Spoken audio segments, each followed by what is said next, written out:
5 years after the divorce, at a comrades reunion, Joseph, York's best friend, suddenly turned to me.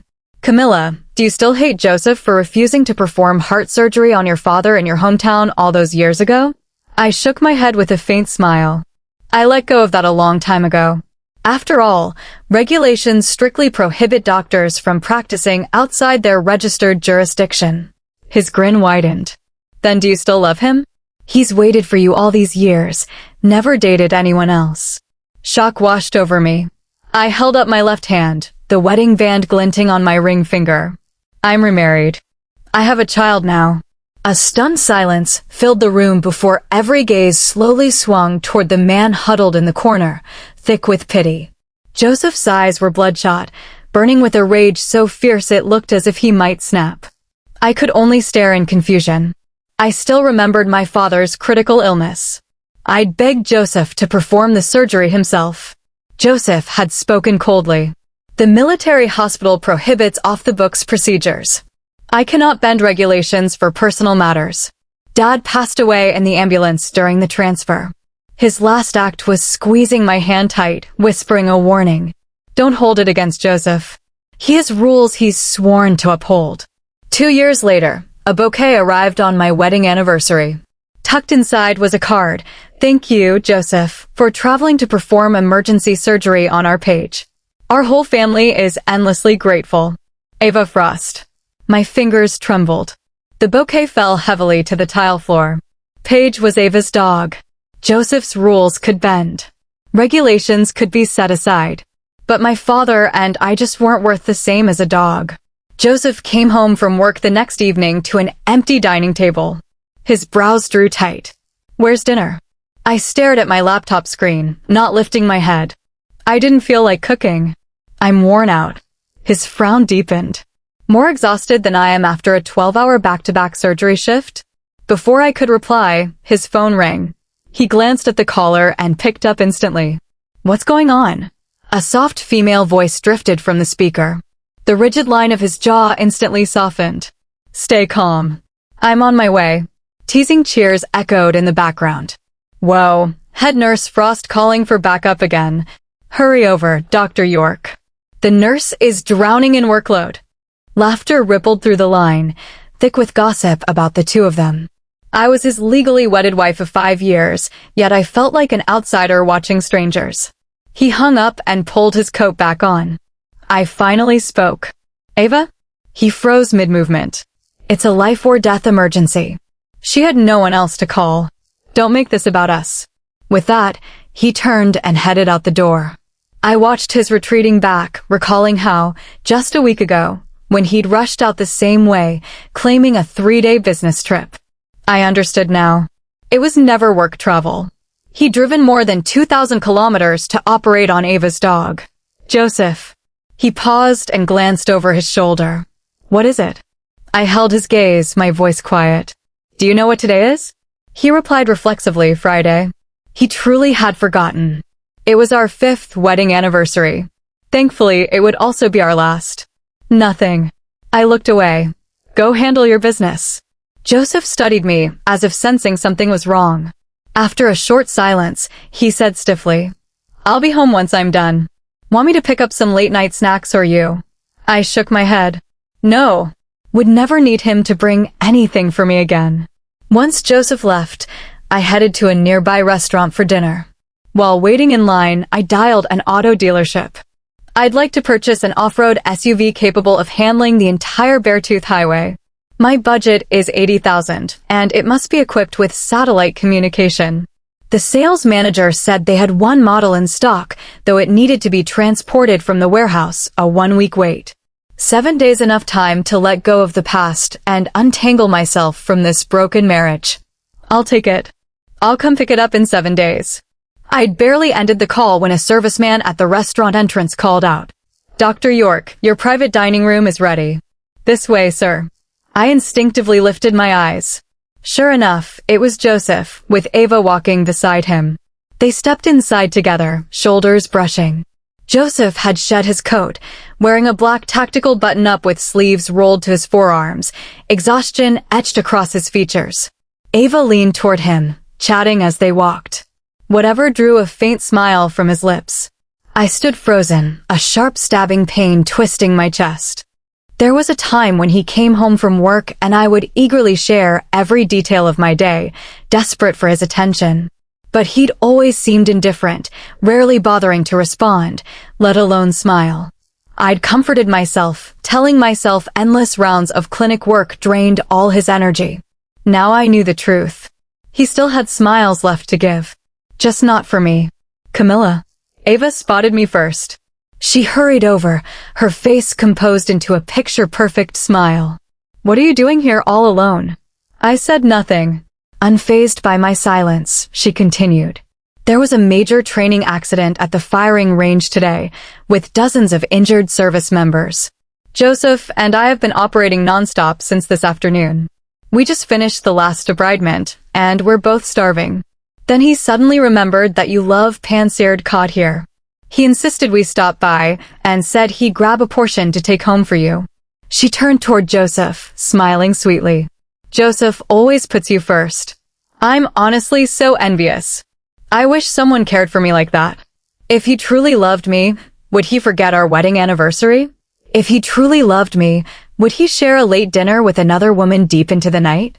If he truly loved me, would he drive thousands of miles to operate on a dog, yet refuse to fight for my father's last chance at survival? I lifted my eyes to meet Ava's, my voice flat and cold. Whether he loves me or not is hardly your concern. Ava's smile faded bit by bit, and her eyes reddened instantly. I'm so sorry. Did I say something wrong? I only meant well. Her voice trembled, and tears welled up in her eyes. Joseph stepped forward on instinct, positioning himself between Ava and me, shielding her from my view. Camilla, you know she meant no harm. Why speak to her like that? His voice sank low. Whispers rippled from the surrounding diners. Medical staff work such brutal hours. He thought to bring his wife food after surgery. He's doing everything he can. Some military wives are just too controlling. One remark after another. Everyone sided with them, as if I were the villain here. A crushing weariness settled over me. They appeared so blameless and righteous, leaving me no room to explain myself. I had no desire to argue further. I grabbed my bag and turned to leave. As I walked past Joseph, he clamped a tight grip around my wrist. The pressure made me wince. Let go. Joseph's face darkened. Apologize to Ava first. I glanced at Ava. She stood behind him, her eyes wide and glistening with practiced vulnerability. Joseph shielded her from me, as though I were some dangerous threat. I let out a quiet laugh. Joseph, what part of my statement was incorrect? This is a matter between husband and wife. What does it have to do with a coworker? I let the word hang in the air, sharp and deliberate. Joseph hesitated, unable to find a reply. I pulled my wrist free and walked straight for the doorway, never looking back. His voice, thick with restrained anger, followed me out. Camilla, don't you dare walk out of here without apologizing. I didn't slow my pace until I was outside. Cool night air washed over me, clearing the heavy knot in my chest. A sudden clarity washed over me. Once I crossed this threshold, nothing would bind me to him anymore. Back home, I printed out divorce papers. They would be filed by next Saturday. I stayed awake all night, packing my belongings. Keeping my hands busy was the only way to quiet the hollow ache in my chest. By the time I finished sorting everything, sunlight flooded the rooms. I grabbed the divorce agreement and drove to the military hospital. 5 years of marriage, reduced to a few thin sheets of paper. It felt absurdly weightless. It was lunch break. I headed straight for Joseph's office and knocked. The door opened to reveal Ava. She stood squarely in the doorway and lowered her voice. Joseph pulled an overnight shift and did rounds all morning. He only just got a chance to rest. What do you need? I stared at her. Her hair was messy, her uniform wrinkled. Behind her lay Joseph's office. A wave of nausea rolled through my stomach. I tightened my grip on the folder in my hands and forced myself to look away. I need him to sign some documents. Ava glanced at the folder in my grasp and smiled faintly. He's exhausted. He barely gets an hour of rest. It's cruel to wake him. Why don't you leave them with me? I'll pass them along once he wakes up. I almost refused. But at that moment, I couldn't bear to face Joseph at all. I handed the folder over. Thank you. I turned and walked down the corridor. Images kept replaying in my mind, her inside his office, the two of them spending their lunch break together in that intimate space. It looked so natural, so comfortable, as if that space belonged to them both. The nausea grew worse. I rushed into the restroom, clutching the sink as my body racked with dry heaves. My vision swam. Everything went dark and I collapsed. The sharp tang of antiseptic dragged me back to wakefulness. I blinked slowly, finding myself lying in a hospital bed. A nurse beside me brightened when she saw my eyes open. You're awake. Good news. You're pregnant. Right then, the ward door swung open. Joseph stepped inside. He held the folder I'd asked Ava to deliver and tossed it onto my bed. His brow was furrowed. I signed your papers. But real estate paperwork is personal business. Don't bring it to the hospital for Ava to see. It looks unprofessional. I almost laughed. Assuming they were the property documents, he'd sign them without a second glance. I slipped the agreement into my bag. The heavy weight I'd carried for so long finally lifted from my shoulders. Seeing me stay silent, Joseph's expression softened slightly. Rest up. I have rounds this afternoon, so I need to leave. I stared at his calm face and spoke softly. Joseph, aren't you curious why I'm in this hospital bed? Joseph paused briefly, then replied flatly. It's just low blood sugar. Get some rest and head home soon. There's no need to take up a bed for something this minor. I went still, a dull, suffocating pain squeezing my chest. I parted my lips, ready to tell him about the baby. The ward door pushed open again. A young military surgeon hurried inside, anxiety etched on his face. Dr. York, patient 32's condition is worsening. The family is furious and threatening to attack Nurse Ava. You need to come right away. Joseph's expression shifted. Without a moment's hesitation, he turned and rushed out. I watched his urgent retreating back, closed my eyes, and made up my mind. I pressed the call button for the attending nurse. I need to schedule a termination. The surgery was booked for the following morning. I headed home for the night. I gave away the potted plants I'd tended for years to a fellow service spouse and listed all the jewelry and handbags Joseph had gifted me on resale apps. The closet, once stuffed with his gifts, now echoed with emptiness. Joseph came home at 10 that night.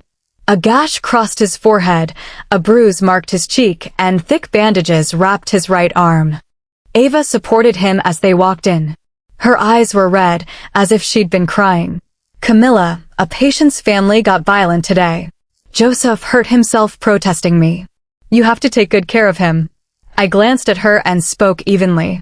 If you're so worried, you can stay here and look after him. Ava's face flushed, fresh tears spilling over. That's not what I meant. Joseph and I are just colleagues. Before she finished speaking, Joseph's tone turned icy. Ava came all this way to bring me home injured. Why are you being so hostile? He slammed his car keys onto the table, his gaze heavy with disapproval. Ava quickly wiped her tears. Joseph, don't blame Camilla. This is all my fault. I shouldn't have walked you home. I'll leave now. She spun around and bolted out the front door. Joseph didn't hesitate, he was right behind her. The front door slammed shut and silence settled over the house once more. I kept sorting my things. Joseph didn't come home for the entire night. Early the next morning, my best friend arrived to drive me. Are you absolutely certain about this? I stared down at my abdomen, fell quiet for a long moment, and nodded slowly. I'm sure. After completing admission formalities, I was wheeled into the operating suite. Just then, a familiar figure stepped through the doorway. It was Ava. Every muscle in my body locked. I don't want her in here. Please get someone else. I tried to sit up. The doctor pressed me back down. Don't be ridiculous. Ava is one of our best scrub nurses. You're in good hands. I tried to argue further, but the anesthesiologist walked over with a syringe. Relax. You'll drift off, and it will all be over when you wake. A cold sensation spread through my veins as the anesthetic took hold. My consciousness blurred. The last thing I saw was Ava standing beneath the surgical lamp, her gaze fixed on me, cold and malicious. I had no sense of how much time passed before agony jolted me awake. A brutal cramping pulled low in my abdomen, as if something kept tearing free inside me. I opened my eyes. The ward was empty except for Ava, who stood by the chart with detached indifference. "It hurts. Something's wrong." My voice came out weak. Ava walked over, glanced at me, her expression impassive. "This is normal post-op discomfort. Rest, and it will ease." With that, she turned and left the room. I lay on the bed, consciousness slipping away. Suddenly, someone burst through the door. Camilla. It was my best friend. I could no longer form words. I struggled to grip her hand. My friend glanced at the blood soaking the bedsheet and screamed at once. "Doctor! Get a doctor immediately. She's hemorrhaging." Chaos erupted inside the ward. Footsteps echoed everywhere. Her blood pressure's dropping. "Act fast. Get 2 large-bore IVs. Type and cross." The chaos faded into a distant hum as darkness pulled me under. When I woke again, dusk had fallen. The ward was empty save for me.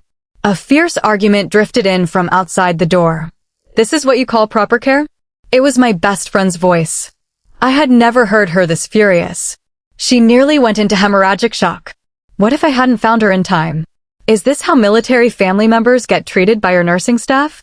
A short silence followed, then Ava's voice trembled through tears. "I'm so sorry. I truly thought it was normal post-op discomfort. It's a common complaint." I followed standard protocol. It wasn't intentional. My friend's voice cracked with fury. "Not intentional? Does not intentional erase everything?" She almost died. Just then, a familiar voice cut through the noise. "That's enough." My breath caught. "Joseph." "Dr. York." Ava sounded relieved, as if she'd finally found someone to lean on, her sobs growing louder. "I swear I didn't mean for any of this to happen." Joseph murmured in a soothing tone. "Don't be afraid. I'll handle this." My friend let out a bitter laugh. "Handle it? What exactly are you planning to do?" "She nearly killed someone." Joseph's tone turned stern. "Ava is an exemplary nurse with a flawless record. She followed standard observation protocols. There is no evidence of professional negligence, and I trust her clinical judgment." My friend's voice warped with anger. "Joseph, do you have any idea who that woman lying in that room is?" Joseph fell quiet for a moment, his tone still icy and composed. "You are Camilla's friend. But I cannot bend the rules and show favoritism for your family because of that connection." My friend gasped for air, too incensed to speak another word. Joseph escorted Ava away, their footsteps fading down the hall. Whispers surfaced soon afterward. "Dr. York really looks out for Nurse Ava. He defended her the entire time. If I were Ava, I'd devote myself to him. They make such a perfect pair, the theater's top surgeon and head nurse. I'm so envious." Each whisper landed like a blow. The ward door pushed open, and my friend walked in with red-rimmed eyes. When she saw I was awake, she panicked at once and hurried to cover my ears. "Don't listen. None of it is true." I gently pulled her hands away, my expression calm. "It's fine. I've already let it all go." I'd brushed with death. There was nothing left to cling to. 3 days later, I had recovered enough to check out of the hospital and head home to collect my luggage. I froze the instant I pushed open the front door. Joseph was home. Our eyes met and silence hung thick in the air for a beat. He spoke first. "You're back." I said nothing, walking straight toward the bedroom to open the cabinet and check my documents. Joseph's voice came from behind me. "You've always wanted to drive the Beartooth Highway, haven't you? We can go look at subs tomorrow. When I get my next leave, I'll take you." Once, those words would have been enough to keep me awake all night with joy. Now, it was far too late. I replied flatly, "There's no need." Joseph frowned. "Why not?" "No particular reason." My tone remained impassive. Seeing I refused to budge, his patience finally snapped. "Ava has been telling me to treat you better, and this is how you respond?" A dry laugh slipped out. "Since when do you need her permission to be decent to your wife?" Joseph's face turned livid. "Camilla, how can you speak like this now?" I kept sorting my paperwork, not bothering to glance in his direction. Joseph stood frozen, his jaw tight. After a long pause, he let out a cold scoff. Very well. It seems we both need time apart to think. I'll stay on base these 2 days. Use the time to get some perspective. He grabbed his patrol cap and stormed out, slamming the door hard. I never lifted my head once during the entire exchange. Only after the front door slammed shut did I slowly walk to the bedside. I pulled 2 stacks of papers from my bag. The first was the fully signed divorce agreement. The second held the hospital records for my termination procedure. Tucked alongside them was the ultrasound photo that no longer held any meaning. I laid everything neatly on the nightstand, then dragged my luggage out of the house. In the rearview mirror, I spotted Joseph's military truck driving in the opposite direction. I didn't look back. A brand new life stretched out ahead of me. After 5 years, I had finally found myself again. That evening, Joseph stepped out of a flower shop clutching a bouquet. A vehicle key was hidden at its center. He wondered if he was being too indulgent, but the thought of her surprised, grateful smile made the gesture worth it. He pushed open the front door and called softly, "Camilla." The house was eerily quiet, completely devoid of warmth. He frowned and pulled open the partition to the gear storage room. All the outdoor equipment Camilla had carefully curated over 5 years was gone. Moving to the walk-in closet, he found every trace of her erased. It was as if she had never existed in his life. His peripheral vision caught the documents stacked neatly on the nightstand, and his heart lurched. He strode over. The bold header stared back at him, divorce agreement. A buzzing fog enveloped his mind. Just then, another sheet slipped out from underneath the paperwork. Joseph bent down and picked it up. The ground seemed to drop beneath his feet. It was an early pregnancy ultrasound scan. Estimated gestational age, 3 weeks. His breathing turned ragged. Camilla had been pregnant? When? Why had no one told him? Countless chaotic thoughts raced through his mind. Before he could process anything, the final document came into view. The operative report for the termination. The whole world seemed to fall silent. Joseph stared rigidly at the typed lines, his vision blurring as heat rose behind his eyes. Their child was gone. Joseph staggered backward, papers scattering across the floor. His phone rang abruptly. The caller ID read Ava. He stared blankly at the screen for several seconds before answering. Joseph. Her voice was gentle over the line. Are you home yet? Did she like the surprise? I hope it helped smooth things over. A lengthy silence hung on the line before a hoarse, raw male voice finally spoke. Camilla's gone. Ava froze. Joseph stared at the documents strewn across the floor, his vision swimming in a haze of red. She left. She's leaving me. The day after Camilla drove away, Joseph did not report to the hospital. Curtains were drawn tight, plunging the house into darkness like a wartime bunker. He twisted open another liquor bottle and took a burning gulp. The liquor burned going down, but it couldn't drown the self-loathing churning in his gut. Divorce. Termination. She'd made both decisions without a single word to him. What did he even mean to her? What had their 5-year marriage amounted to? The front door opened from outside. Ava stepped in carrying a takeout container. Joseph, how could you let yourself get like this? Joseph leaned back on the sofa and said nothing. A flicker of hope ignited in Ava's chest. Camilla had left. She was the only one remaining beside Joseph now. Joseph, you treated your wife so well all these years, and she never appreciated how hard you worked. If I were in her place, I would never treat you this way. Joseph finally lifted his gaze to meet hers. Ava's heart hammered. She thought her long-awaited chance had arrived, and she summoned her courage to speak. Joseph, I've had feelings for you ever since military medical university. Your wife walked away from you, but I never will. I'll stay by your side forever. She sank onto the sofa beside him, her hand resting tentatively on his knee. Joseph, look at me, please. Joseph slowly raised his eyes. There was no trace of desire in his gaze, only bone-chilling cold. That day in my office, you read the documents Camilla asked you to pass on, didn't you? Ava's blood ran cold. Her smile froze on her face. What documents? Joseph snatched the divorce agreement off the coffee table and hurled it in front of her. Ava's face drained of all color. You read them. You knew exactly what they were. Why did you lie and claim they were equipment procurement forms? Ava's lips trembled, struggling to form a coherent sentence. I was afraid it would disrupt your work. I planned to tell you once your shifts ended. After your shift ended? He repeated the words slowly, each syllable a blade.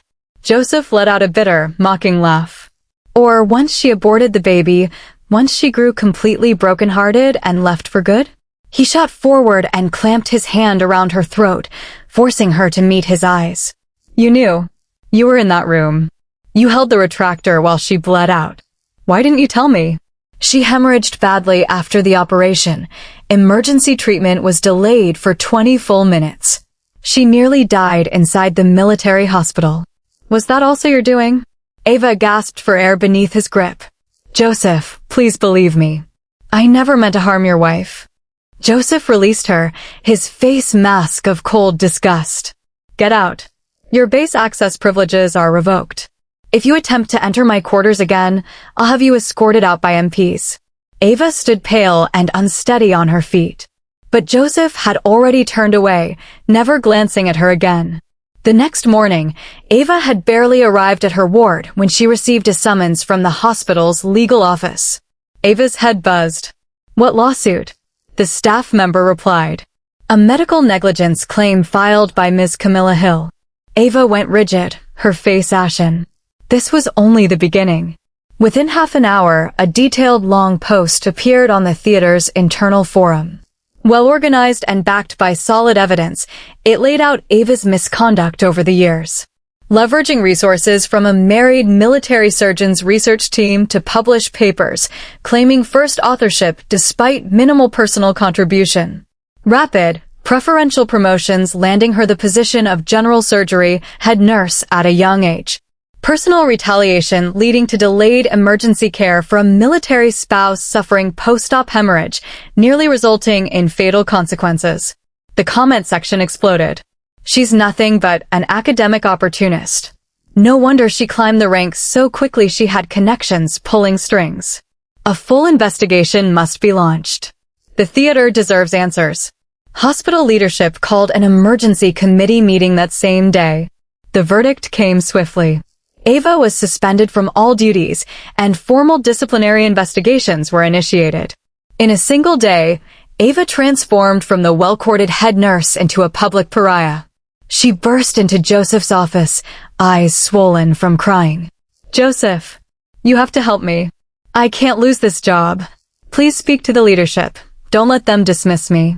Joseph never lifted his head, continuing to review patient charts. Your affairs are no longer my concern. Ava completely broke down, and military security officers escorted her out of the office. I finally set off down the Beartooth Highway. Rolling snow-capped mountains stretched outside the windshield, and the cerulean sky hung low enough to touch. I pulled over at an overlook and raised my camera. Click. The sound anchored me to the moment. It had been years since I'd lifted a camera like this. Once, I'd abandoned my career, my dreams, even pieces of myself for Joseph. Standing here again, I realized those passions had never truly vanished. A familiar voice called out from behind me. Camilla. My body stiffened. I slowly turned around. Joseph stood there. His tactical shirt was wrinkled, his jaw rough with days-old stubble, his eyes bloodshot and hollow. He was unrecognizable compared to the poised, composed military surgeon he once was. Seeing him should have hurt.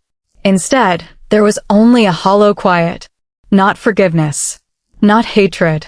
Just the soft, final click of a door closing forever. Camilla, can we talk? After everything, I owed myself the closure only words could give. So I agreed. We walked together to the viewing platform outside the mountain lodge. Joseph spoke, his voice rough and low. Camilla, I'm sorry. A thin, weary smile touched my lips. Sorry for which thing? He hesitated, caught off guard by my question. After a long pause, he murmured, I shouldn't have grown so close to Ava and hurt you. I'm sorry. I watched him silently. The mountain breeze brushed across the old scar above his brow. For a fleeting moment, I recalled the Joseph from years ago, slipping chocolate bars into my pocket before morning drills. I spoke softly, my words carried away by the wind. Do you know what the cruelest part of all this is? The day my father died, I forced myself not to blame you, telling myself you had rules you were bound to uphold. Later, I understood the truth.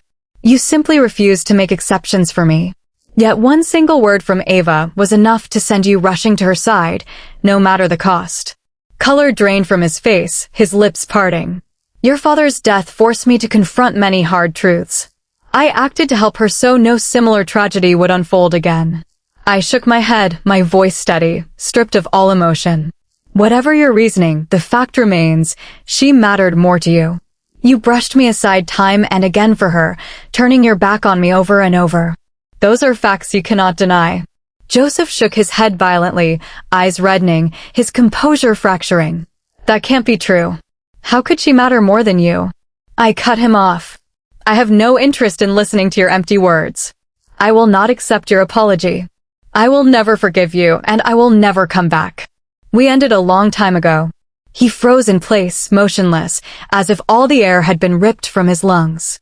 Just then, a lazy voice sounded behind us. Camilla. Charlie Lewis leaned against the wooden pillar, hands tucked in his pockets, a faint smile playing on his lips, his gaze fixed solely on me. We agreed to grab dinner. If we wait any longer, the base mess hall will stop serving food.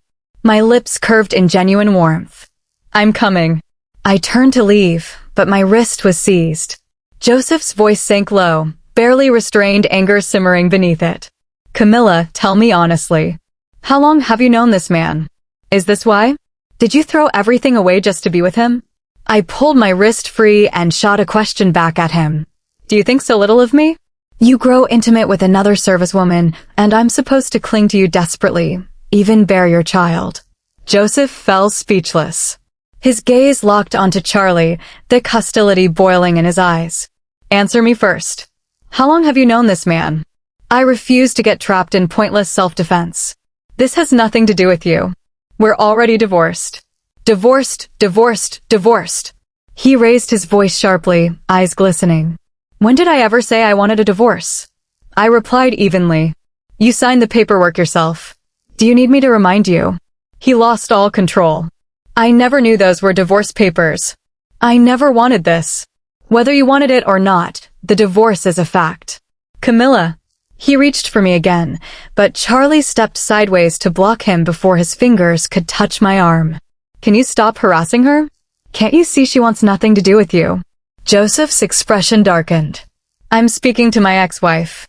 This doesn't concern you. Charlie let out a scoff. Ex-husband.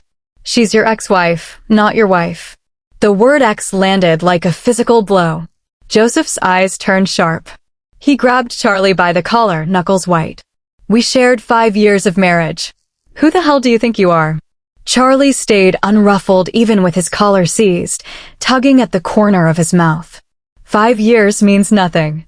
Maybe I won't make the same mistake. And unlike you, I don't wear a military uniform while messing around behind someone's back.